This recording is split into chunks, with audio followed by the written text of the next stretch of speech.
Now that I have the group set up, I want to make a place for them to be able to work together. So I have my area here that I've set up, area 3, that is for group projects, and I need to turn on editing. It's always important. And then scroll back down to group projects. And in this case, I'm going to basically just create a space for them to have a discussion forum where they can also trade files. So I'm going to add an activity and forum. Okay, and the forum name will simply be DNA analysis discussion. And so this name, DNA analysis discussion, will appear for each individual group. In this case, normally for a full class discussion forum, I would use a single simple discussion, but I can envision that the students might want to have separate entries for the different ways they're now analyzing things. In this particular assignment, they're actually analyzing a very large quantity of DNA that was collected at a crime scene, and some of the DNA was collected within a house, some of it was at a barn, some of it was at a car that was nearby, and so they might want to separate that out. So I'm going to use the standard forum for general use. This will allow students to initiate new threads. So if they wanted to, they could set up a different thread for each of the different places where the DNA was collected. I've previously set up this in a Blackboard. So in my case, I'm actually just going to cut and paste. You could set this up in a Word file and then cut and paste from Word. So I'm going to Control C, Command C, and Control V. And this basically just describes to the students what I want them to do. This is a link to the crime scene, basically, where the data can be found. And this is actually a free, it's called crimescene.com, and it's a free place where they can access this information.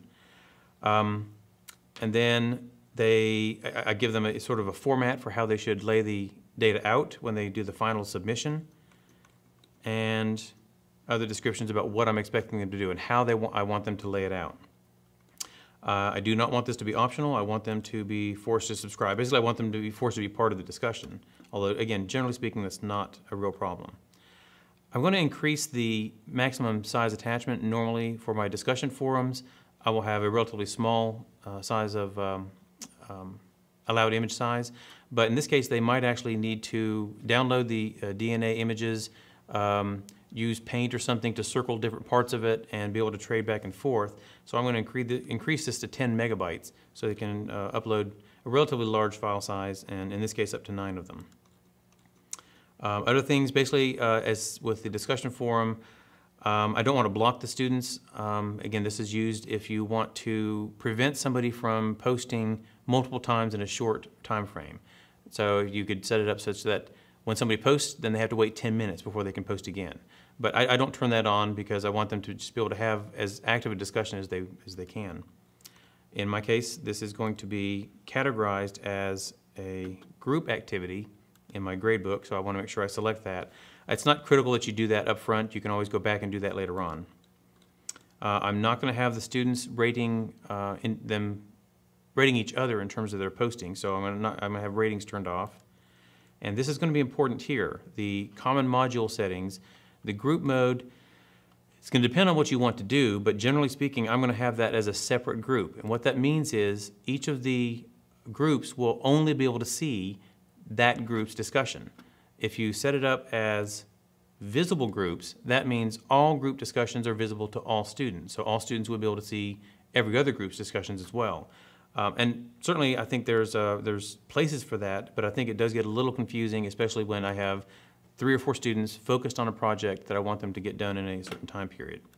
So I want to make sure that's available. This is not going to be something that they'll be doing right away, so I'm going to actually at this point hide it, and I'll show you how to make it visible in a little bit here. So I don't want them to actually see this probably for about another week and a half. So I want to click hide in this case, and then save and return to course.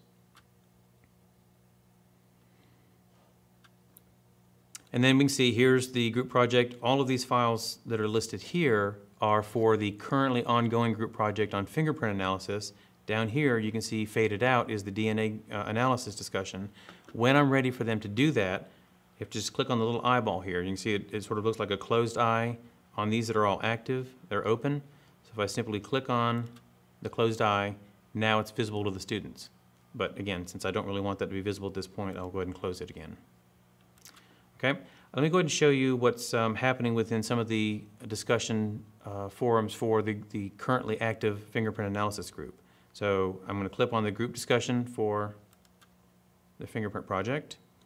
You can see we have the 5 different groups, and actually we have 5 groups, but only 4 of them have actually posted at all. Here in Group C, we have an initial posting by one of the students and then 4 replies. So that group is actually being relatively active. It only went live yesterday, so they've actually been discussing it somewhat. Same for Groups A and B. Group E, we've had 1 student who has made a posting, but no replies. You can see there's 0 replies here. And if I go to that posting, you can see that initial student says, "Hi everyone, just checking in," basically trying to get everybody together, trying to decide how they're going to approach this project, but nobody's replied yet. And if we also go back, we can see that Group D has not done any posting at all.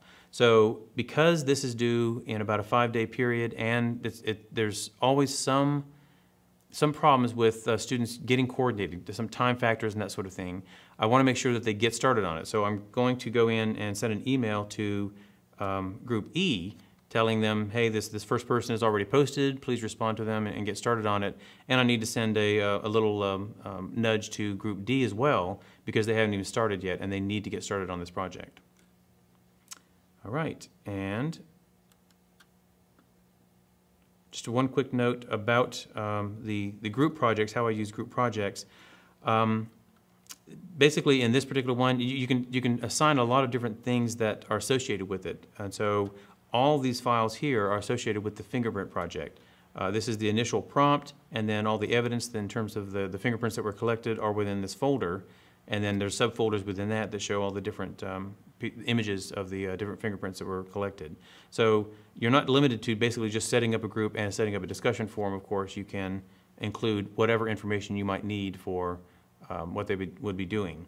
The final thing that they're going to do for each group project is to upload some sort of a document. So right here, I've created an assignment link for them to upload the document that once they've discussed it, once they've worked out the data, then they will upload the final document there.